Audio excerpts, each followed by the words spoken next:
We'll proceed with our budget 25-26. ఈ budget 25-26 ఇప్పుడున్న అన్ని ఎగ్జామ్స్ కూడా చాలా important. For example APPSC group 2లోని రీసెంట్ ఇండియన్ బడ్జెట్ గురించి క్వశ్చన్స్ అడుగుతారని డైరెక్ట్గా సిలబస్లో మెన్షన్ చేశారు Indian economy and AP economy పోర్షన్లోని. ఆబ్వియస్గా దీని నుండి అక్కడ మనం 2 or 3 క్వశ్చన్స్ ఎక్స్పెక్ట్ చేయొచ్చు. సిమిలర్గా తెలంగాణ ఎగ్జామ్స్ అవునండి, యూపీఎస్సీలో కూడా మ్యాండేటరీగా 2 or 3 క్వశ్చన్స్ క్లియర్గా దీన్ని రావడానికి అయితే స్కోప్ అయితే ఉంది. సో ఈ ఇండియన్ బడ్జెట్ని కాంప్రహెన్సివ్గా కవర్ చేద్దాం. ఫస్ట్ ఇండియన్ బడ్జెట్ గురించి డిస్కస్ చేసుకునే ముందు మన state of the Indian economy ఎలా ఉంది కరెంట్లీ అనే విషయం ముందు మనం తెలుసుకోవాలి. సో ఫస్ట్ ఇండియా యొక్క real GDP growth, real GDP అంటే adjusted to the inflation, real GDP growth year 24-25లోని 6.4% ఉంటుంది అని నెక్స్ట్ ఇయర్ ఏదైతే ఎస్టిమేషన్ చేస్తున్నామో ఆ ఎస్టిమేషన్ కూడా 6.3 to 6.8 రేంజ్లో ఉంటుంది అని చెప్తున్నాం.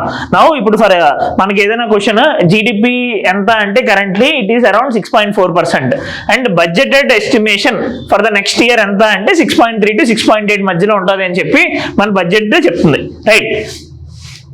ఫైనాన్షియల్ ఇయర్ 25 అంటే 2024-25 అని, ఫైనాన్షియల్ ఇయర్ 26 అంటే 2025-26 అని, రైట్. సో బడ్జెట్ ఎస్టిమేషన్ అంతా 6.3 to 6.8% ఉంటుంది అని చెప్తున్నాం. అయితే ఇంకా ఈ 24-25 ఇయర్ అనేది నడుస్తుంది కాబట్టి ఇందులో ఇప్పుడు వరకు జరిగిన దాంట్లో మనం చూస్తే సర్వీసెస్ అండ్ అగ్రికల్చర్ రెండు కూడా గ్రోత్ మనం చూసాము. బట్ మ్యానుఫ్యాక్చరింగ్ అయితే పెద్దగా మనము గ్రోత్ చూడలేదు ప్రస్తుతం వరకు. దానికి నెంబర్ ఆఫ్ రీజన్స్ ఉన్నాయి. నెక్స్ట్ ఇంకొకటి ఏం చూసాము అంటే మనము అర్బన్ కన్జంప్షన్ కొంచెం తక్కువ ఉంది. అంటే అర్బన్ ఏరియాస్లోని పీపుల్ వాళ్ళ స్పెండింగ్ కానీ వాళ్ళ రిసోర్సెస్ మీద స్పెండింగ్ కానీ రిలేటివ్గా లాస్ట్ ఇయర్తో కంపేర్ చేస్తే తగ్గింది. బట్ రూరల్ ఏరియాస్లో కన్జంప్షన్ అనేది పెరిగింది. దేనివల్ల అంటే ఖరీఫ్ ప్రొడక్షన్ రిలేటివ్గా బెటర్గా వచ్చింది, ఫార్మర్స్ చేతుల్లోని మనీ అనేది ఉంది, దానివల్ల రూరల్ కన్జంప్షన్ అనేది కొంచెం బాగా పెరిగింది, రైట్. ఇవి ఎందుకు నేను చెప్తానంటే డైరెక్ట్ గా స్టేట్మెంట్స్ కింద ఇవ్వచ్చు as per recent Indian budget అని ఇలాగా, right. Next budget and economic survey పరంగా మనకి ఇప్పుడు మనం ఎలా ఉంది, మన స్టేట్ ఎలా ఉంది అంటే డిఫరెంట్ ఫినాన్షియల్ సినారియోస్ లోని ఒకసారి చూడొచ్చు మనము. ఓవరాల్ గా మన ఎక్స్పెండిచర్ చూస్తే ఈ ఇయర్ నడుస్తున్న ఇయర్ కి 47.2 lakh crore total capital and revenue expenditure కలిపి. నెక్స్ట్ ఇయర్ కి మనం అది 50.6 lakh crore అని చెప్పి బడ్జెట్ లోనే ఎక్స్పెండిచర్ ఎస్టిమేట్స్ అనేది వేసాం. ఇందులోని capital expenditure 50 lakh crore next year ఉండేది అంటాం. Capital expenditure 2 lakh crores, revenue expenditure 39.4 lakhs crores. So percentage terms చూస్తే ఇది అరౌండ్ 21% to 22%, అది అరౌండ్ 78 to 79%. ఓకే, మనకి దానికన్నా ఎక్కువగా ఈ వాల్యూస్ లోని పర్సంటేజ్ వాల్యూస్ లో అడగడానికి స్కోప్ అనేది ఉంది. ఫిస్కల్ డెఫిసిట్ అంటే మనకు తెలుసు కదా, ఎంత బారోయింగ్స్ మనం చేయాల్సి వచ్చింది, మనకి ఎంత రెవెన్యూస్ వస్తున్నాయి, మనకి ఎంత ఎక్స్పెండిచర్ ఉంది, ఆ రెండింటి మధ్య డిఫరెన్స్ ఎంత, ఇంకా మనకి అడిషనల్ గా ఎంత మనీ కావాలి అనేది ఫిస్కల్ డెఫిసిట్. సో ఆ ఫిస్కల్ డెఫిసిట్ మనం చూస్తే current year 4.8% of our GDP, రాబోయే ఇయర్ కి మన ఎస్టిమేషన్ ఏంటి అంటే 4.4% of our GDP. Fiscal deficit గురించి డైరెక్ట్ గా క్వశ్చన్ అడగడానికి స్కోప్ అనేది ఉంది. ఓకే, లాస్ట్ ఇయర్ ఇప్పుడు నడుస్తున్న year 4.8% of the GDP, already అయిపోయిన ఇయర్ నెక్స్ట్ రాబోయే ఇయర్ 4.4% ఆఫ్ ద జీడిపి కింద మన ఫిస్కల్ డెఫిసిట్ అనేది ఉంది. సిమిలర్ గా రెవెన్యూ డెఫిసిట్ 1.9% ఇయర్, రాబోయే ఇయర్ కి 1.5% ఉంటుంది అని. ఎఫెక్టివ్ రెవెన్యూ డెఫిసిట్ 1.0%, రాబోయే ఇయర్ కి 0.3% మనం తగ్గిస్తాము అని. ప్రైమరీ డెఫిసిట్ 1.3%, రాబోయే ఇయర్ కి అది 0.8% కి తగ్గిస్తాము అని చెప్పి గవర్నమెంట్ చెప్తుంది ఈ బడ్జెట్ డాక్యుమెంట్స్ లో. సో జనరల్ గా ఏంటంటే ఏ బడ్జెట్ ఎస్టిమేట్స్ లో అయినా నెక్స్ట్ ఇయర్ మనం బెటర్ పాజిటివ్ అవుట్లుక్ తో ఉంటాం. అందుకనే మన ఫిస్కల్ డెఫిసిట్ తగ్గుతుంది, ప్రైమరీ డెఫిసిట్ తగ్గుతుంది అని మనము ఎస్టిమేట్ చేస్తున్నాం. ఇది ఇయర్ అయిపోయిన తర్వాత అందులో మోడిఫికేషన్ రావచ్చు, ఎందుకంటే అన్ని ప్లాన్ చేసినట్టు జరగవు కాబట్టి. బట్ ఎగ్జామ్ లో మనకు వస్తే మాత్రం క్లియర్ గా బడ్జెటెడ్ ఎస్టిమేట్స్ అని ఇచ్చినప్పుడు ఇదే మనము ఐడెంటిఫై చేయాలి.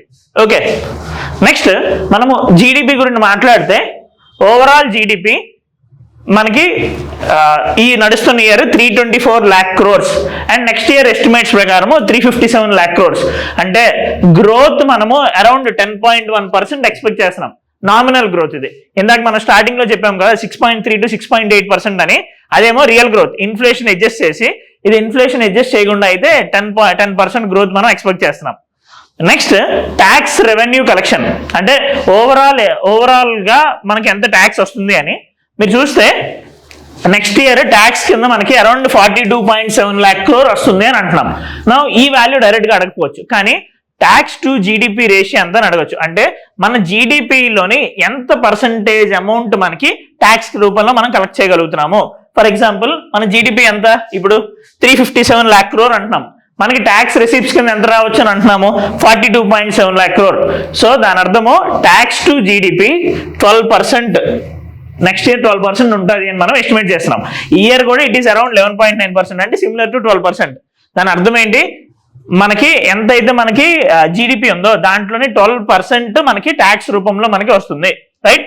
సో గవర్నమెంట్ కి ట్యాక్స్ టు జీడిపి రేషియో ఎంత అంటే 12%, రైట్. ఇది చాలా ఇంపార్టెంట్. నెక్స్ట్ ఇంకొకటి ఏంటి అంటే లాస్ట్ 10 years అండ్ అందులోని కూడా specifically post Covid government of India capital expenditure అనేది పెంచుకుంటూ వస్తుంది. నా ఎందుకు ఈ క్యాపిటల్ ఎక్స్పెండిచర్ అనేది పెంచుతుంది అంటే, ఎప్పుడైతే క్యాపిటల్ ఎక్స్పెండిచర్ పెంచుతామో మనము రోడ్స్, రైల్వేస్, బ్రిడ్జెస్ ఇవన్నీ కడతాం. దీనివల్ల మల్టిప్లయర్ ఎఫెక్ట్ అవుతుంది. దానివల్ల ఎంప్లాయ్మెంట్ క్రియేట్ అవుతుంది, నెక్స్ట్ రూరల్ ఇన్ఫ్రాస్ట్రక్చర్ డెవలప్ అవుతుంది, ప్రొడక్టివిటీ పెరుగుతుంది. దాంతోపాటు ఎప్పుడైతే ఇవన్నీ డెవలప్ అయి ఉంటాయో ఇండస్ట్రీస్ కూడా రావడానికి ఇంట్రెస్ట్ చూపిస్తాయి. దాన్ని క్రౌడింగ్ ఇన్ ఆఫ్ ఇండస్ట్రీస్ అని అంటారు. సో మల్టిప్లయర్ ఎఫెక్ట్ వల్ల క్రౌడింగ్ ఇన్ ఆఫ్ ఇండస్ట్రీస్ అనేది జరుగుతుంది. సో అందుకని government of India capital expenditure మీద ఎక్కువగా ఫోకస్ చేస్తుంది. ఓకే, సో మన క్యాపిటల్ ఎక్స్పెండిచర్ ఓవరాల్ గా ఎంత అని మనం చూస్తే 11.2 lakh crore ఉంటుంది అని చెప్తున్నాం కదా, అది మన జీడిపిలో ఎంత పర్సంటేజ్ అనేది మనకు తెలియాలి. సో మన జీడిపిలో ఇది అరౌండ్ 3.1% ఆఫ్ అవర్ జీడిపి, 3.1%. ఇది డైరెక్ట్ గా అడగచ్చు, క్యాపిటల్ ఎక్స్పెండిచర్ ఎంత అంటే 3.1% ఆఫ్ అవర్ జీడిపి. మనము ఇది ఇయర్ ఆన్ ఇయర్ పెంచుకుంటూ ట్రై చేస్తున్నాం, పెంచడానికి చూస్తున్నాం. అయితే ఇది ఓన్లీ సెంట్రల్ గవర్నమెంట్ యొక్క క్యాపిటల్ ఎక్స్పెండిచర్. ఇది కాకుండా ఎఫెక్టివ్ క్యాపిటల్ ఎక్స్పెండిచర్ అనేది కూడా ఉంది. ఈ ఎఫెక్టివ్ క్యాపిటల్ ఎక్స్పెండిచర్ అంటే 4.3% ఆఫ్ ద జీడిపి. ఈ ఎఫెక్టివ్ క్యాపిటల్ ఎక్స్పెండిచర్ అంటే స్టేట్ గవర్నమెంట్స్ కూడా మనము కొంత అమౌంట్ ఇస్తాం కదా, వాళ్ళు దాన్ని యూజ్ చేసి క్యాపిటల్ ఎక్స్పెండిచర్ ఏమైనా చేస్తే అది కూడా ఇంక్లూడ్ చేస్తే మనం దాన్ని ఎఫెక్టివ్ క్యాపిటల్ ఎక్స్పెండిచర్ అని అంటాము. నెక్స్ట్ ఇది కాకుండా గవర్నమెంట్స్ పిఎస్యూస్ అవి కూడా క్యాపిటల్ ఎక్స్పెండిచర్ చేయొచ్చు. అది కూడా అరౌండ్ 4 lakh crore ఉంటుందని మనం ఎస్టిమేట్ చేస్తున్నాం. అయితే ఓవరాల్ గా మనం చూస్తే మన క్యాపిటల్ ఎక్స్పెండిచర్ ఎంత అని అడిగితే మాత్రం 3.1% of our GDP. Effective capital expenditure ఎంత అంటే 4.3% of our GDP. Okay, so effective capital expenditure ఎలా వేరీ అవుతూ ఉంటుంది లాస్ట్ 4 years లోనే. మనం నెక్స్ట్ ఇయర్ 15.5 lakh crores వరకు క్యాపిటల్ ఎక్స్పెండిచర్ చేస్తామని ఎస్టిమేట్ చేస్తున్నాం. నేను చెప్తున్నాను కదా ఏంటంటే లాస్ట్ 10 years లోని క్యాపిటల్ ఎక్స్పెండిచర్ లో చాలా మార్పులు వచ్చాయి, మనం ఎక్కువ స్పెండ్ చేయడానికి ట్రై చేస్తున్నాము అని. దానికి ఇది ప్రూఫ్. 2014 లో మనం చూస్తే ఓవరాల్ ఎక్స్పెండిచర్ మనం 100 రూపాయలు పెడితే అందులో ఓన్లీ 11.8 rupees మనం క్యాపిటల్ ఎక్స్పెండిచర్ పెట్టేవాళ్ళం. అది అలాగా పెరుగుతూ వస్తూ ఇప్పుడు లాస్ట్ 3-4 years నుండి కూడా ఇది అరౌండ్ 21 to 22% లోనే ఉన్నాం, రైట్. సో మనం క్యాపిటల్ ఎక్స్పెండిచర్ లో గ్రోత్ అనేది చూస్తున్నాం. సిమిలర్ గా రాబోయే ఇయర్ కూడా బడ్జెట్ ఎస్టిమేట్స్ ప్రకారం 22% మనం క్యాపిటల్ ఎక్స్పెండిచర్ పెడతారని చెప్తున్నాం. సిమిలర్ గా ఎప్పుడైతే క్యాపిటల్ ఎక్స్పెండిచర్ పెరుగుతుందో రెవెన్యూ ఎక్స్పెండిచర్ కొంచెం మనం తగ్గుతుంది పర్సంటేజ్ టర్మ్స్ లో. సో పాస్ట్ 2014 లోని 88% ఉండేది, అలాగే డిక్రీజ్ అవుతూ 77.9% కి తీసుకొని వచ్చాం. అండ్ ఇది చాలా మంచి this is also an important indicator also. ఎందుకంటే క్యాపిటల్ ఎక్స్పెండిచర్ అనేది ప్రొడక్టివ్ ఎక్స్పెండిచర్, జీడిపి గ్రోత్ అన్నింటినీ కూడా ఎక్కువ స్కోప్ ఇస్తుంది, ఎంప్లాయ్మెంట్ క్రియేషన్ అవుతుంది, రైట్. అందుకని government of India ideal direction లోనే ఉంది అని మనం చెప్తున్నాం. మనం ఇంకా బడ్జెట్ లో ఇంట్రడ్యూస్ చేసిన అన్ని దగ్గరికి మనం వెళ్ళట్లేదు, ఎందుకంటే ఈ బ్యాక్గ్రౌండ్ నుండి కూడా క్వశ్చన్స్ చాలా వరకు వస్తాయి. మన స్టేట్ ఆఫ్ ద ఎకానమీ ఏంటి, ఇవన్నీ జీడిపి ఎంత, క్యాపిటల్ ఎక్స్పెండిచర్ ఎంత, ఫిస్కల్ డెఫిసిట్ ఎంత, వీటి నుండి కూడా 1 or 2 questions మనం ఎక్స్పెక్ట్ చేయొచ్చు. కరెంట్వి మీరు ఆల్రెడీ స్టాటిక్ పార్ట్ లో కొంత చదివి ఉండొచ్చు, అయితే దీని నుండి ఇవి అప్డేట్ చేసుకోండి. Next capital expenditure government of India పెంచుతుంది అని అంటున్నాం కదా, దీంతో పాటు government of India recent budget లోని national asset monetisation pipeline అనేది కూడా తీసుకుంది. అయితే ఆల్రెడీ మనకి అసెట్ మానిటైజేషన్ పైప్ లైన్ అనేది ఉంది. దీన్ని మనము అడిషనల్ గా 5 more years మనం ఎక్స్టెండ్ చేస్తున్నాం. 2025-26 నుండి 2029-30 నేషనల్ మానిటైజేషన్ పైప్ లైన్ అనేది మనము కంటిన్యూ చేస్తున్నాం. దీని ద్వారా ఎంత అంటే మనం అరౌండ్ 10 lakh crores మనం గెయిన్ చేద్దాం అనుకున్నాం. ఈ అసెట్ మానిటైజేషన్ పైప్ లైన్ అంటే ఏం లేదండి, జస్ట్ ఇప్పుడు ఫర్ ఎగ్జాంపుల్ గవర్నమెంట్ యొక్క బిల్డింగ్స్ కానీ గవర్నమెంట్ యొక్క ల్యాండ్స్ కానీ రోడ్స్ కానీ ఐడియల్గా ఉన్నాయి. నా దాని నుండి ఆ గవర్నమెంట్ యొక్క బిల్డింగ్స్ని అన్నిటిని గవర్నమెంట్ లీజ్కి ఇస్తుంది, అమ్మదు, జస్ట్ లీజ్కి ఇస్తుంది. అంటే డిస్ఇన్వెస్ట్మెంట్ అంటే మనం అమ్మేయడం కదా, అలా కాకుండా జస్ట్ లీజ్కి ఇస్తాం. లీజ్కి ఇచ్చినప్పుడు ఆ ప్రైవేట్ ప్లేయర్స్ దానికంటూ కొంత అమౌంట్ అనేది మనకి ఇస్తారు. ఆ పీరియడ్ అయిపోయిన తర్వాత 5 years 10 years వాళ్ళకి అగ్రిమెంట్ చేసుకున్నాం కదా, అది అయిపోయిన తర్వాత తిరిగి మళ్ళీ మనకి మనకి ఆ ప్రాపర్టీ వచ్చేస్తుంది. నెక్స్ట్ ఈ 10 years మనకి లీజ్ అమౌంట్ కూడా వస్తుంది. సో దీని ద్వారా గవర్నమెంట్ దగ్గర ఏవైతే ఐడల్ అసెట్స్ ఉండిపోయో దాన్ని మానిటైజ్ చేయొచ్చు అని ప్లాన్ చేశారు. ఎప్పుడైతే ఈ మనీ వస్తుందో ఈ మనీని మళ్ళీ తిరిగి ఇన్వెస్ట్మెంట్ చేయడానికి యూజ్ చేయొచ్చు కదా, రైట్. సో ఇలాంటి ఒక బ్రిలియంట్ ఐడియాని తీసుకొని వచ్చారు. అయితే జనరల్ గా మీకు ఇంకో క్వశ్చన్ రావచ్చు, ఈ మానిటైజేషన్ పైప్ లైన్ దాకా ఈ ద్వారా వచ్చిన మనీని ఎక్కడ డిపాజిట్ చేస్తాము అంటే, ఇవి జనరల్ గా మనము కన్సాలిడేటెడ్ ఫండ్ ఆఫ్ ఇండియాలో మనం డిపాజిట్ చేయం. అవుట్ సైడ్ ద బడ్జెట్ మనము ఇది యూజ్ చేస్తాము. పిఎస్యూస్ ద్వారా దీన్ని ఎక్స్పెండిచర్ చేస్తూ ఉంటాం ఈ మనీ, వచ్చిన మనీని. నెక్స్ట్ బడ్జెట్ లోకి వెళ్లే ముందు ఈ ఇన్కమ్ ట్యాక్స్ లో కూడా చేంజ్ వచ్చింది కదా మనకి బడ్జెట్ లోని. అది ఎలా చేంజ్ వచ్చింది అంటే 12 lakhs వరకు ఉండే వాళ్ళకి ఎటువంటి ఇన్కమ్ క్యాలిక్యులేషన్ అనేది మాత్రం ఉండదు అని చెప్తున్నాను. అంటే సారీ, ట్యాక్స్ అనేది అప్లికేబుల్ అవ్వదు అని తీసుకొని వచ్చారు. మేజర్ గా జరిగిన చేంజ్ అయితే అదే. No tax till 12 lakhs income. దీనివల్ల 1 crore మోర్ పీపుల్ అనే వాళ్ళు బెనిఫిట్ అవ్వచ్చు, రైట్. ఎందుకంటే లాస్ట్ ఇయర్ ఎస్టిమేట్స్ ప్రకారము చాలా మంది 20% గ్రోత్ చూసాం మనం ట్యాక్స్ పేయర్స్ లోనే. చాలా అందరూ 8 to 12 lakhs మధ్యలో ఉండే వాళ్ళని. ఇప్పుడు ఇది చేయడం వల్ల వాళ్ళందరూ ట్యాక్స్ కట్టక్కర్లేదు, వాళ్ళ దగ్గర మనీ అనేది మిగులుతుంది. దానివల్ల కన్జంప్షన్ ఎక్స్పెండిచర్ కింద స్పెండ్ చేసినప్పుడు జీడిపి గ్రోత్ అనేది మనము ఫర్దర్ గా చూస్తాం, రైట్. చేంజ్ చేసిన దాంట్లో మేజర్ థింగ్ ఇది. అండ్ ఇంకొకటి ఏంటి అంటే, ఇలాగా గవర్నమెంట్ 12 lakhs వరకు ట్యాక్స్ ఎగ్జంప్షన్ ఇవ్వడం వల్ల జరిగేది ఇంకొక విషయం ఏంటి అంటే, గవర్నమెంట్ కి 1 lakh crores లాస్ వస్తుంది. అంటే 1 lakh crores రాబోయే రెవెన్యూని గవర్నమెంట్ వదిలేసింది. ఇలాగా రాబోయే రెవెన్యూని, రాబోయే ట్యాక్స్ ని వదిలేయడం అనే దానికి ఒక స్పెసిఫిక్ వర్డ్ ఉంది, దాన్ని ట్యాక్స్ ఎక్స్పెండిచర్ అని అంటారు. ట్యాక్స్ ఎక్స్పెండిచర్ ఏదైతే మనం income tax exemption limit up to 12 lakhs చేసామో అలా చేయడం వల్ల గవర్నమెంట్ కి 1 lakh crore లాస్ అనేది వస్తుంది, రైట్. ఆ 1 lakh crore లాస్ ని ట్యాక్స్ ఎక్స్పెండిచర్ అని అంటారు. ఎందుకంటే గవర్నమెంట్ మనకి ఇది నథింగ్ బట్ సబ్సిడీ ఇచ్చినట్టు. దీనివల్ల మనం తిరిగి కన్జంప్షన్ పెంచుతాము, దానివల్ల బెనిఫిట్ వస్తుంది అని అంటున్నాం. అదే ట్యాక్స్ ఎక్స్పెండిచర్. ఓకే, మనకి క్లియర్ గా అడగచ్చు, revenue foregone by the government ని ఏమంటారు అంటే ట్యాక్స్ ఎక్స్పెండిచర్ అని అంటారు. వర్డ్ మీకు కన్ఫ్యూజన్ గా ఉండొచ్చు, బట్ గుర్తుపెట్టుకోండి. నెక్స్ట్ మనం ఇప్పుడు కోర్ బడ్జెట్ యొక్క ఐడియల్స్ లోకి వెళ్తే, మన బడ్జెట్ 2025-26 మనము గ్రోత్ అవ్వాలి, వికసిత్ భారత్ అవ్వాలి. దానికోసం అంటూ మనము రీఫార్మ్స్ చేయాలి అంటే ఎక్కడ కొన్ని ఇంజిన్స్ ని ఐడెంటిఫై చేసింది, అంటే కొన్ని ప్రయారిటీ సెక్టార్స్ ని ఐడెంటిఫై చేసింది. ఆ ప్రయారిటీ సెక్టార్స్ ని మైండ్ లో పెట్టుకొని అందులోని రీఫార్మ్స్ చేసింది, రైట్. సో ఆ 4 ఇంజిన్స్ ఆఫ్ గ్రోత్ అని ఏవైతే వాళ్ళు ఎక్స్పెక్ట్ చేశారు అంటే అగ్రికల్చర్, ఎంఎస్ఎంఈస్, ఇన్వెస్ట్మెంట్, ఎక్స్పోర్ట్స్, ఈ 4 కూడా వాళ్ళు కోర్ ఇంజిన్స్ ఆఫ్ గ్రోత్ కింద వాళ్ళు కన్సిడర్ చేసి ఇందులోని మాడిఫికేషన్స్ చేశారు. ఇక్కడ నుండి మనం డిస్కస్ చేసే దాంట్లోని మ్యాండేటరీగా 2 or 3 క్వశ్చన్స్ వస్తాయని మనం ఎక్స్పెక్ట్ చేయొచ్చు పక్కాగా. ఎందుకంటే ఇదే మేజర్ చేంజెస్, మంచి బడ్జెట్ లో తీసుకొచ్చిన మేజర్ చేంజెస్, ఇంట్రడ్యూస్ చేసే న్యూ స్కీమ్స్ అన్ని ఇందులోనే ఉంటాయి. ఓకే, నౌ ఫస్ట్ అగ్రికల్చర్ గురించి మనం మాట్లాడితే, మీకు ఏమైనా డౌట్స్ ఉంటే మీరు కామెంట్ సెక్షన్ లో పోస్ట్ చేయొచ్చు. ఫస్ట్ అగ్రికల్చర్ సెక్టర్ గురించి మాట్లాడితే, ఇంజిన్స్ ఆఫ్ గ్రోత్ కింద అగ్రికల్చర్ లోని ఫస్ట్ ఏం లాంచ్ చేసామంటే ఒక న్యూ స్కీమ్ లాంచ్ చేసాం. దాని పేరు PM Dhan Dhaanya Krishi Yojana, developing agri districts programme. దీంట్లో ఏం జరుగుతుందంటే ఇండియా మొత్తంలోని ఒక 100 districts ని ఐడెంటిఫై చేసాం. ఏంటా 100 districts అంటే, ఏవైతే అగ్రికల్చరల్ ప్రొడక్టివిటీలోని కొంచెం తక్కువగా ఉన్నాయో, క్రెడిట్ పొటెన్షియల్ వాటికి కొంచెం తక్కువగా ఉందో, ఇరిగేషన్ కొంచెం తక్కువగా ఉందో, అలాంటి డిస్ట్రిక్ట్స్ ని మనం ఐడెంటిఫై చేసాం. ఐడెంటిఫై చేసి ఏం చేస్తున్నాం, ఆ పారామీటర్స్ లోని ఆ డిస్ట్రిక్ట్స్ ని తిరిగి గ్రో చేద్దాం అనుకుంటున్నాం. దీని అర్థం ఏంటి అంటే, ఇప్పుడు మీరు పాస్ట్ లో ఉంటారు ఆస్పిరేషనల్ డిస్ట్రిక్ట్స్ ప్రోగ్రామ్ అని. ఏ డిస్ట్రిక్ట్స్ లోనైతే ఎడ్యుకేషన్, హెల్త్ బ్యాడ్ గా ఉన్నాయో అక్కడ వాటిని ఐడెంటిఫై చేసి గ్రో చేయడానికి ట్రై చేస్తున్నాం. సిమిలర్ గా ఈ ధన్ధాన్య కృషి యోజనలో ఏదైతే డిస్ట్రిక్ట్స్ లో అగ్రికల్చర్ కొంచెం బ్యాక్వర్డ్ గా ఉందో, అగ్రికల్చర్ ప్రొడక్టివిటీ బ్యాక్వర్డ్ గా ఉందో, ఆ డిస్ట్రిక్ట్స్ ని మనం ఐడెంటిఫై చేసి అక్కడ గ్రోత్ అనేది ఇవ్వడానికి మనం ట్రై చేస్తున్నాం. ఓకే, దీనికి గ్రోత్ ఎలా క్రియేట్ చేస్తాం మరి మనము? 100 డిస్ట్రిక్ట్స్ ని మనం ఐడెంటిఫై చేస్తున్నాము. ఎలా అంటే లో productivity, moderate crop intensity and below average credit parameters, వీటిని మనసులో పెట్టుకొని 100 డిస్ట్రిక్ట్స్ ని సెలెక్ట్ చేస్తున్నాం. నా ఇలా సెలెక్ట్ చేస్తున్నాం. వాటిని ఏం చేద్దామని మన ఉద్దేశం అంటే, ఫస్ట్ అగ్రికల్చర్ ప్రొడక్టివిటీ అనేది పెంచాలి. ప్రొడక్టివిటీ ఎప్పుడైతే పెంచుతామో డబ్లింగ్ ఫార్మర్స్ ఇన్కమ్ ఇలాంటి గోల్స్ అన్ని మనం అచీవ్ చేయొచ్చు. ఫర్దర్ గా క్రాప్ డైవర్సిఫికేషన్ జరగడానికి, సస్టైనబుల్ అగ్రికల్చర్ ప్రాక్టీసెస్ కూడా మనం ప్రమోట్ చేయడానికి ట్రై చేద్దాం అనుకుంటున్నాము.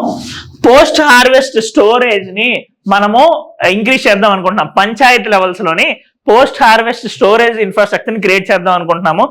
ఇరిగేషన్ ఫెసిలిటీస్ ని డెవలప్ చేద్దాం అనుకుంటున్నాము. Long term and short term credit అవైలబిలిటీని కూడా పెంచుదాం అనుకుంటున్నాము ఈ పిఎం ధన్ ధాన్య కృషి యోజన ద్వారా. రైట్, దీని ద్వారా మనం ఏం చేస్తున్నాం? ఇరిగేషన్ ఇస్తున్నాము, క్రెడిట్ ఇస్తున్నాము, ప్రొడక్టివిటీ పెంచుతున్నాము, పోస్ట్ హార్వెస్ట్ మేనేజ్మెంట్ ఇన్ఫ్రాస్ట్రక్చర్ కూడా క్రియేట్ చేస్తున్నాం. సో దీని అర్థం ఓవరాల్ గా ఈ 100 డిస్ట్రిక్ట్స్ ని కాంప్రహెన్సివ్ గా మనము డెవలప్ చేద్దాం అనుకుంటున్నాం. రైట్, ఇది పిఎం ధన్ ధాన్య. ఇందులో ఫ్యాక్చువల్ గా అడగాలి అంటే ఎన్ని డిస్ట్రిక్ట్స్ అంటే 100 డిస్ట్రిక్ట్స్. దేని బేసిస్ చేసుకుని అంటే ఈ 3 పారామీటర్స్ ని బేస్ చేసుకుని. Next, building rural prosperity and resilience. Agriculture కింద ఎటువంటి మోడిఫికేషన్స్ చేస్తామంటే ఇందాక మనం డిస్కస్ చేసిన first scheme. Next, rural prosperity and resilience మీద కూడా వర్క్ చేస్తాము అని అంటున్నారు. ఎలా అంటే స్టేట్స్ తో కలిపి సెంటర్ ఒక మల్టీ సెక్టోరల్ ప్రోగ్రామ్ క్రియేట్ చేస్తాము అని అంటున్నారు. ఎలా అంటే దీని ద్వారా ఏం జరుగుతుంది? అండర్ ఎంప్లాయ్మెంట్ ఇన్ అగ్రికల్చర్ ని మనము సాల్వ్ చేస్తాము. ఎలా సాల్వ్ చేస్తాము అంటే ఎవరెవరైతే అక్కడ డిస్గైజ్ అన్ఎంప్లాయ్మెంట్ ఇవన్నీ మనకు ఉన్నాయి కదా, ఆ లేబర్ ఫోర్స్ ని మనము స్కిల్లింగ్ చేద్దాం, ఇన్వెస్ట్మెంట్ ఇన్ టెక్నాలజీ చేద్దాం. దీని ద్వారా రూరల్ ఎకానమీని ప్రమోట్ చేద్దాం. ఇప్పుడు దీనివల్ల ఏమవుతుంది అని అంటే migration, rural to urban migration ఏదైతే ఉందో మన మేజర్ ప్రాబ్లము, దాన్ని మనము కంట్రోల్ చేయొచ్చు. అంతే కదా, అక్కడ మనము ఎకనామిక్ ఆపర్చునిటీస్ అనేది క్రియేట్ చేస్తున్నాం రూరల్ ఏరియాస్ లో. అవి క్రియేట్ చేయగలిగితే ఎందుకంటే రూరల్ ఏరియాస్ నుండి అర్బన్ ఏరియాస్కి వస్తారు. సో అందుకని ఈ అర్బన్ మైగ్రేషన్ ని తగ్గించడానికి కూడా ఇది మనం యూజ్ చేస్తున్నాం. Rural prosperity and resilience create చేస్తున్నాం. నెక్స్ట్, ఇంకొకటి ఏంటి మేజర్ గా లాంచ్ చేశారు అంటే Atma Nirbharta in pulses. Atmanirbharta in pulses. మనకి ఏవైతే పల్సెస్ ఉన్నాయో ఆ పల్సెస్ ని గ్రో చేయడానికి ఒక 6 year మిషన్ తీసుకున్నాం. Mission for Aatmanirbharta in pulses. 6 years mission pulses కోసము 3 మేజర్ పల్సెస్ మీద ఇది ఫోకస్ చేస్తుంది. తూర్, ఉరద్ అండ్ మసూర్. తూర్, ఉరద్ అండ్ మసూర్ వీటిని బేస్ చేసుకొని మనము ఇది కంటిన్యూ చేస్తున్నాం. నెక్స్ట్, దీని ద్వారా ఏంటంటే ఇప్పుడు పల్సెస్ ఎందుకు గవర్నమెంట్ ఫోకస్ చేస్తుంది, దీనివల్ల ఏంటి ఉపయోగం వస్తుంది అంటే మేజర్గా మనకు తెలిసిందే ఇండియాలోని మోనోకల్చర్ ప్రాబ్లం అనేది మనం ఉంది. ఎక్కువగా రైస్ వీటి మాత్రమే గ్రో చేస్తున్నాం. ఇలా గ్రో చేయడం వల్ల ఏమైందంటే భూసారం అనేది తగ్గింది, సాయిల్ ఫర్టిలిటీ అనేది తగ్గింది. అలానే ఈ రైస్, వీట్ ఇవన్నీ కూడా, షుగర్ కేన్ ఇవన్నీ కూడా వాటర్ గజ్లింగ్ క్రాప్స్ అని అంటారు. వాటర్ ఎక్కువ తీసుకుంటున్నాయి అవి. దీనివల్ల గ్రౌండ్ వాటర్ పొటెన్షియల్ కూడా బాగా తగ్గిపోయింది. గ్రౌండ్ వాటర్ టేబుల్ అనేది కిందకి వెళ్ళిపోయింది. ఇప్పుడు మనం ఏం చేద్దాం అనుకుంటున్నామంటే ఈ పల్సెస్ కి ఒక దేవుడిచ్చిన ఒక వరం లాగా పల్సెస్ కి సాయిల్ యొక్క ఫర్టిలిటీని రీగెయిన్ చేయగలే క్యాపబిలిటీ ఉంది. ఎలా ఏదైతే ల్యాండ్స్ ఫర్టిలిటీ పోయో అందులోని పల్సెస్ ని గ్రో చేస్తే నైట్రోజన్ ఫిక్సేషన్ న్యాచురల్ గా చేయగలదు. దాని ద్వారా సాయిల్ ఫర్టిలిటీ అనేది పెంచొచ్చు. సో దీని ద్వారా మనం క్రాప్ డైవర్సిఫికేషన్ చేయొచ్చు, సాయిల్ ఫర్టిలిటీని పెంచొచ్చు. నెక్స్ట్, పల్సెస్ కోసం అంటూ అడిషనల్ గా మరీ ఎక్కువగా రైస్, వీట్ అంత వాటర్ కూడా అవసరం లేదు. సో వాటర్ కన్జర్వేషన్ కూడా మనం చేయొచ్చు. సాయిల్ కన్జర్వేషన్, వాటర్ కన్జర్వేషన్ చేయడానికి కూడా అవుతుంది. ఈ అన్నిటితో పాటు పల్సెస్ వల్ల ఏంటి బెనిఫిట్ అంటే పల్సెస్ అనేది మనుషులకి ప్రోటీన్స్ ఇస్తుంది, న్యూట్రిషనల్ సెక్యూరిటీ ఇస్తుంది. దానికోసం అంటూ ఇంకొక మేజర్ కారణం ఏంటంటే మనము మోస్ట్ ఆఫ్ అవర్ పల్సెస్ ని మనం ఇంపోర్ట్ చేసుకుంటున్నాం. సో ఆ ప్రాబ్లం ఉండకుండా మనము ఆత్మ నిర్భరతని క్రియేట్ చేద్దాం అనుకుంటున్నాము పల్సెస్ లోని. Right, next, central agencies NAFED and ఎన్సిసిఎఫ్, national agriculture federation and ఎన్సిసిఎఫ్ కి ఈ మిషన్ ద్వారా వాళ్ళకి రోల్ అనేది ఇచ్చాము. ఏం రోల్ ఇచ్చాము అని అంటే వాళ్ళు ఈ 3 పల్సెస్ ఎవరైతే పెంచుతున్నారో రైతులు వాళ్ళ దగ్గర నుండి ప్రొక్యూర్ చేయాలి. నెక్స్ట్ 4 years వాళ్ళ దగ్గర నుండి ప్రొక్యూర్ చేయాలి. ఇది ఎందుకు పెట్టారు అంటే చూడండి, రైస్, వీట్ అనేది ఎందుకు రైతులు పక్కగా ఎక్కువ పెంచుతున్నారు అంటే వాళ్ళ దగ్గర గ్యారంటీడ్ ప్రొక్యూర్మెంట్ ఉంటుంది. ఎందుకంటే మినిమం సపోర్ట్ ప్రైస్ అనేది గవర్నమెంట్ గ్యారంటీ చేస్తుందని. నా దీని ద్వారా గవర్నమెంట్ ఏం చెప్తుందంటే మేము మీరు పండించిన దాన్ని మేము కొంటాము అనే ఒక నమ్మకం క్రియేట్ చేస్తుంది. ఎప్పుడైతే నమ్మకం క్రియేట్ చేస్తారో ఆబ్వియస్ గా వీళ్ళు పల్సెస్ పెంచుతారు, రైట్. సో దానికోసం అంటూ క్లియర్ గా నాఫిడ్ అండ్ NCCF ఆర్గనైజేషన్స్ కి పవర్ అనేది ఇచ్చారు. మనకి ఆప్షన్స్ క్లియర్ గా ఇవ్వచ్చు ఏ ఆర్గనైజేషన్స్ ని దిస్ అంటే నాఫిడ్ అండ్ NCCF కి ఇందులోని పవర్ అనేది ఇచ్చారు. Next comprehensive programme for vegetables and fruits. Vegetables and fruits కోసం అంటూ కూడా ఒక అడిషనల్ ప్రోగ్రామ్ అనేది క్రియేట్ చేశారు. ఏంటిది అంటే మనకు తెలుసు వెజిటేబుల్స్ అండ్ ఫ్రూట్స్ వాటి యొక్క షెల్ఫ్ లైఫ్ చాలా తక్కువ, ఎందుకంటే అవి ఈజీగా పాడైపోతాయి. నా post harvest management infrastructure create చేసి ఆర్ఎల్స్ కోల్డ్ స్టోరేజ్ అండ్ క్రియేట్ చేసి వాటిని మనము ఇంప్రూవ్ చేయొచ్చు, ఎక్కువ కాలం ఉండేలా చేయొచ్చు. అప్పుడు బెటర్ ప్రైస్ రియలైజేషన్ కూడా మనకి స్కోప్ అనేది ఉంటుంది. సో ఇలాంటి వాటి మీద వర్క్ చేయడానికి వెజిటేబుల్స్ అండ్ ఫ్రూట్స్ కోసం మనం ఒక కాంప్రహెన్సివ్ ప్రోగ్రామ్ తీసుకొని వస్తున్నాం. ఎలా అంటే ప్రొడక్షన్ ప్రమోట్ చేయడానికి, సప్లైస్ ని ప్రాసెసింగ్ మొత్తం అన్నిటి కోసం మనం చేస్తున్నాం. నా ఇలా చేయడానికి ఏం చేస్తున్నాం అంటే ఎవరెవరైతే ఫ్రూట్స్ వెజిటేబుల్స్ పండిస్తారో ఆ ఫ్రూట్స్ వెజిటేబుల్స్ పండించే రైతులకి ఒక గ్రూప్ క్రియేట్ చేస్తున్నారు. ఫార్మర్ ప్రొడ్యూసర్ ఆర్గనైజేషన్స్ అని అంటారు. అంటే ఎవరెవరైతే రైతులు చిన్న సన్నకారు రైతులు ఉంటారో వాళ్ళ యొక్క, ఎందుకంటే వాళ్ళ దగ్గర 1 acre 2 acres ఉంటాయి, అలాగా గ్రూప్ ఆఫ్ ఫార్మర్స్ అందరినీ కొలాబరేట్ చేసి ఫ్రూట్స్ FPO అనేది క్రియేట్ చేస్తున్నారు. అప్పుడు వాళ్ళందరూ కలిసి ప్రొడ్యూస్ చేసినప్పుడు ఎక్కువగా పంట అనేది తీసుకోవడానికి స్కోప్ ఉంటుంది. సో ఇందులో మనం తీసుకున్న మెథడాలజీ ఏంటంటే ఫార్మర్ FPOs, ఫార్మర్ కోఆపరేటివ్స్ అనేది క్రియేట్ చేద్దాం అనుకుంటున్నాం ఫ్రూట్స్ అండ్ వెజిటేబుల్స్ ప్రమోషన్కి. Next makhana board in Bihar. ఈ మఖానా అనేది ఒక మంచి బాడీకి చాలా హెల్ప్ఫుల్ అండ్ సాయిల్కి కూడా చాలా బెనిఫిట్ అవుతుంది అని అంటున్నాను. నా ఈ మఖానాని గ్రో చేయడం ప్రమోట్ చేద్దాం అని అనుకుంటున్నారు. అయితే ఈ మఖానా బోర్డ్ అనేది ఎక్కడ పెడదాము అని అనుకుంటున్నారంటే బీహార్లో పెడదామని అనుకుంటున్నారు, రైట్. ఈ బోర్డ్ అంటే ఇప్పుడు మనకి ఎలా అంటే ఫర్ ఎగ్జాంపుల్ తెలంగాణలోని టర్మరిక్ బోర్డ్ అనేది మనం పెట్టారు, ఈ నిజామాబాద్లోని. సిమిలర్గా మనకి కేరళలోని కోకోనట్ బోర్డు ఇలాంటివన్నీ ఉన్నాయి. కాఫీ కోసం కర్ణాటకలో బోర్డు అనేది ఉంది. సిమిలర్ గా మఖానా ప్రమోషన్ కోసం అంటూ ఈ బోర్డ్స్ ఏం చేస్తాయంటే from the stage of production to the stage of supply ప్రతి దాంట్లో కూడా ఇవి తోడుంటాయి. ఫార్మర్స్ కి హ్యాండ్ హోల్డింగ్ చేయడానికి ట్రై చేస్తాయి, గవర్నమెంట్ కి కూడా పాలసీ సపోర్ట్ అనేవి ఇస్తాయి. సో ఇలాంటివి చేయడానికి ఒక మఖానా బోర్డు అనేది క్రియేట్ చేశారు. Production, processing, value addition, marketing మొత్తం అన్నిటి కోసం కూడా ఇది చేశారు. People engage in these activities will be organised into FPOs కింద ఫార్మర్స్ ని ప్రమోట్ చేద్దామని అనుకుంటున్నాం. ఇది కూడా హ్యాండ్ హోల్డింగ్ చేయడానికి ట్రైనింగ్ సపోర్ట్ కూడా ఇవ్వడానికి, ఇందాక నేను మీకు చెప్పినట్టు. సో మఖానా బోర్డ్ ఎక్కడ పెడదామని అనుకుంటున్నారంటే బీహార్లో పెడదాం అనుకుంటున్నారు. నెక్స్ట్ అగ్రికల్చర్ ప్రమోషన్ కోసము ఇంకొకటి ఏం చేశారు అంటే హై ఈల్డింగ్ సీడ్స్ అంటే ఏవైతే మనము విత్తనాలు యూజ్ చేసేటప్పుడు ఎక్కువ పంట మనం తీసుకొని రాగలమో అలాంటి వాటిని మనం హై ఈల్డింగ్ సీడ్స్ అని అంటున్నాం. నా ప్రాబ్లం ఏంటంటే ఇండియాలోని మనం వాడుతున్న సీడ్స్ లో క్వాలిటీ సీడ్స్ ఉన్నాయి.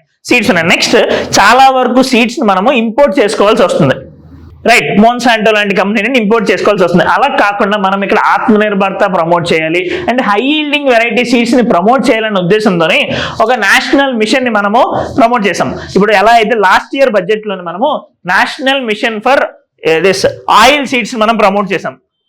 అలానే ఇప్పుడు high yielding seeds, last time only oil seeds మీద ఫోకస్ చేసాం. ఇప్పుడు national mission for high yielding seeds మనం ప్రమోట్ చేస్తున్నాము. మన టార్గెట్ ఏంటి అంటే 100 సీడ్ వెరైటీస్ ని, హై ఈల్డింగ్ సీడ్ వెరైటీస్ ని ఏవైతే government of India ICAR support తోని government of India 100 seed varieties ని ఆల్రెడీ డెవలప్ చేసింది, బెటర్ హై ఈల్డింగ్ ఉండేవాటిని. వీటిని కమర్షియలైజ్ మనం చేయగలగాలి, రైట్. కమర్షియలైజ్ చేయడానికి ఇది మనం ట్రై చేస్తున్నాం. ఓకే. నెక్స్ట్ ఫిషరీస్ అనేది కూడా మన అగ్రికల్చర్ అండ్ అలైడ్ సెక్టార్స్ లోని మేజర్ ఆర్మ్.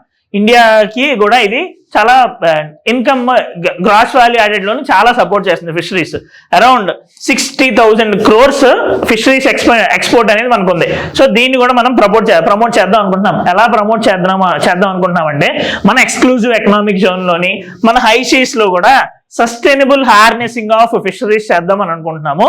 దీంతో పాటు major focus Andaman and Nicobar islands and Lakshadweep islands. ఇది మనం క్లియర్ గా అడగచ్చు. ఎక్కువ ఫోకస్ ఎక్కడ అంటే Andaman and Nicobar islands and Lakshadweep islands.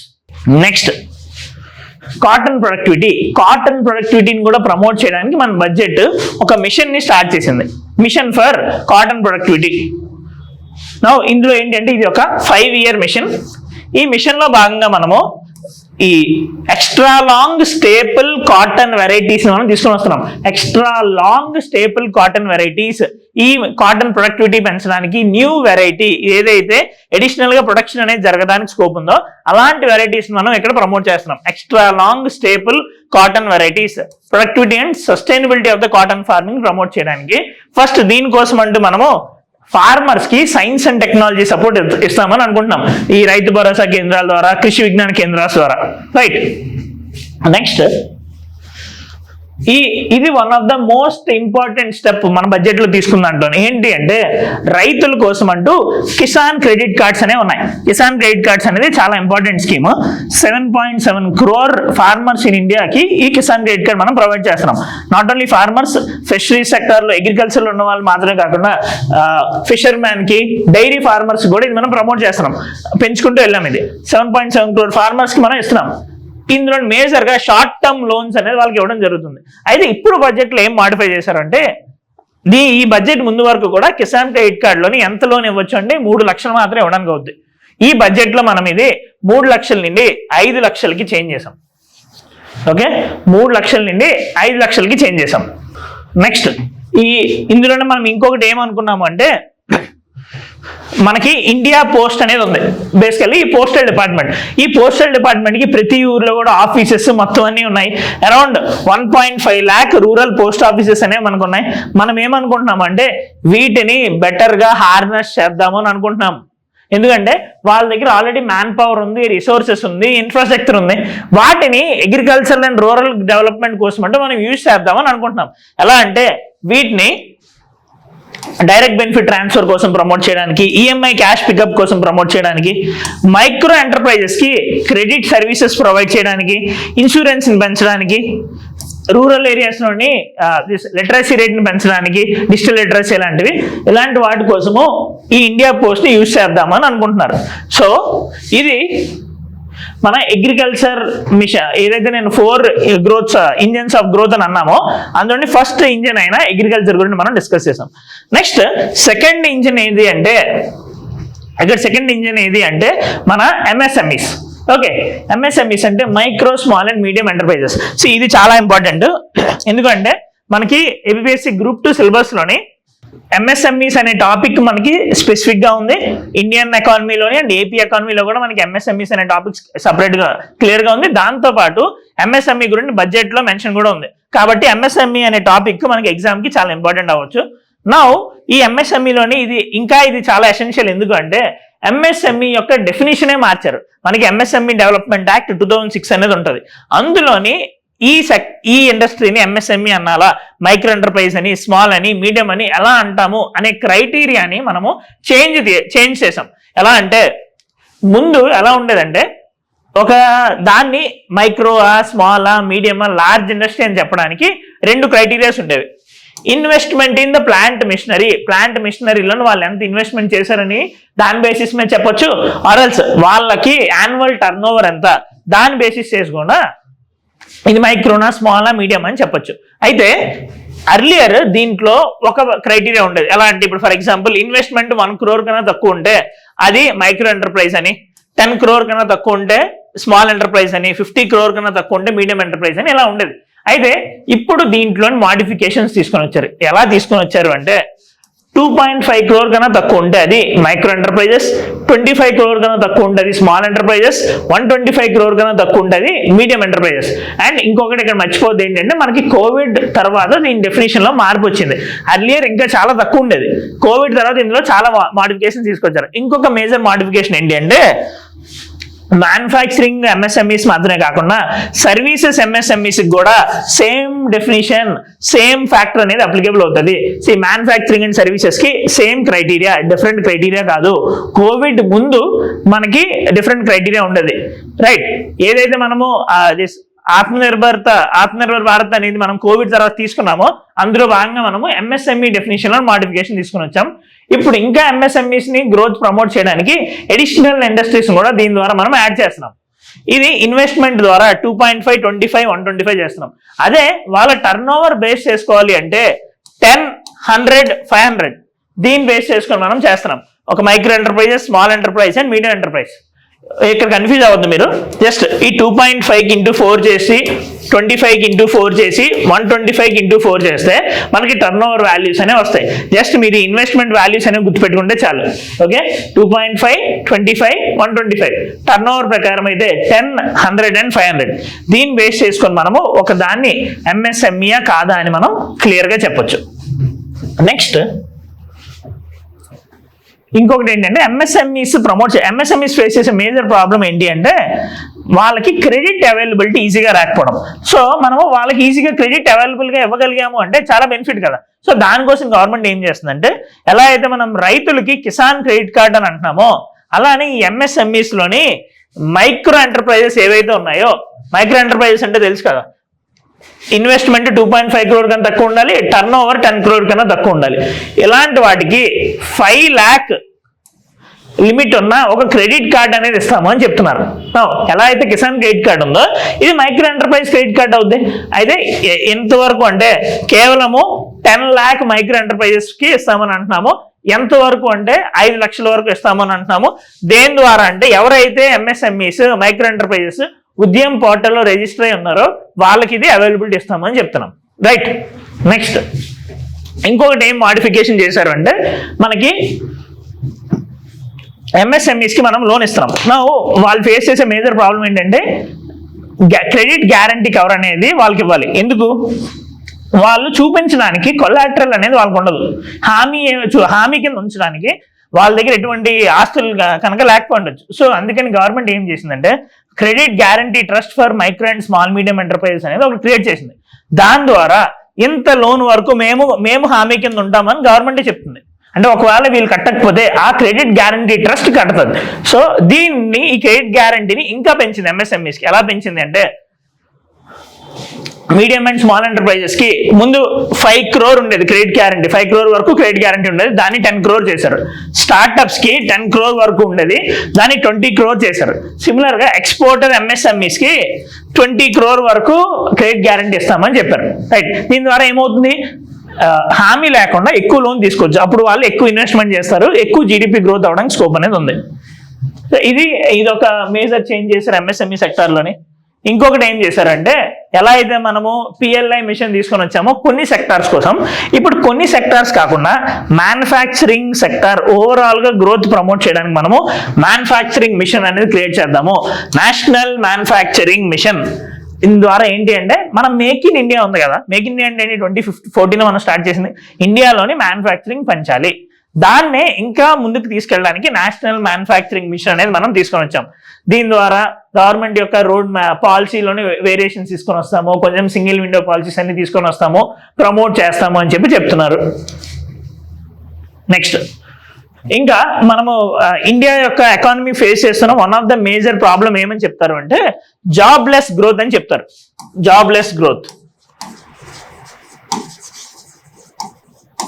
ఈ జాబ్లెస్ గ్రోత్ ఏంటంటే, మనము జీడిపి గ్రోత్ చూస్తున్నాం కానీ కమెన్షరేట్ గా ఎంప్లాయ్మెంట్ క్రియేషన్ అనేది జరగట్లేదు.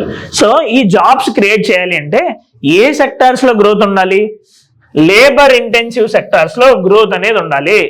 సో ఈ లేబర్ ఇంటెన్సివ్ సెక్టార్స్ ప్రమోట్ చేద్దాము అని గవర్నమెంట్ అనుకుంటుంది. ఈ లేబర్ ఇంటెన్సివ్ సెక్టార్స్ ఏంటి? Footwear and leather.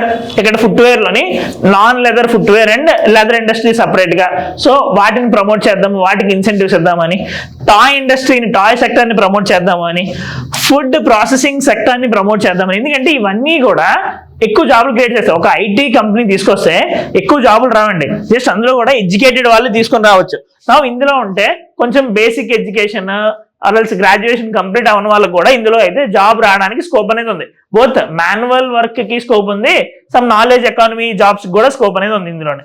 అలాంటి ప్రమోట్ చేయడానికి ఈ ఫుట్వేర్ అండ్ లెదర్ ఇండస్ట్రీని, టాయ్ సెక్టార్ని, ఫుడ్ ప్రాసెసింగ్ సెక్టర్ ప్రమోషన్ కోసం మనము ఈ అడిషనల్ మెజర్స్ అనేది తీసుకుంటాం. ఇంకొకటి ఏంటి అంటే, ఈ ఫుడ్ టెక్నాలజీ, ఈ ఫుడ్ ప్రాసెసింగ్ ప్రమోషన్ కి national institute of food technology, entrepreneurship and management ఒకటి క్రియేట్ చేద్దాం అనుకుంటున్నాం. అంటే ఒక నేషనల్ ఇన్స్టిట్యూట్ ఎడ్యుకేషన్ ని ప్రమోట్ చేయడానికి, అంటే రీసెర్చ్ కూడా ప్రమోట్ చేయడానికి. ఎక్కడ? ఈ ఫుడ్ ప్రాసెసింగ్ బీహార్ లోని ఇది ప్రమోట్ చేద్దాం అనుకుంటున్నాం. దీని ద్వారా ఈస్టర్న్ రీజన్ లోని ఫుడ్ ప్రాసెసింగ్ ఎక్కువ ప్రమోట్ చేయడానికి. ఎందుకంటే మనము ఎస్టిమేట్స్ కనుక చూస్తే వెస్టర్న్ ఇండియాలోనే ఎక్కువ ఫుడ్ ప్రాసెసింగ్ అనేది జరుగుతుంది. ఈస్టర్న్ ఇండియాలో ఫుడ్ ప్రాసెసింగ్ అనేది రిలేటివ్ గా తక్కువ ఉంది. దాన్ని ఎక్కువగా ప్రమోట్ చేయడానికి మనము ఈ national institute of food technology entrepreneurship and management అనేది తీసుకొని వద్దామని అనుకుంటున్నాం. ఇది బడ్జెట్ లోని ఫస్ట్ 2 ఇంజన్స్ మనం డిస్కస్ చేసాము. నెక్స్ట్ వీడియోలోని మనము రిమైనింగ్ బడ్జెట్ పోర్షన్ డిస్కస్ చేద్దాం. Thank you.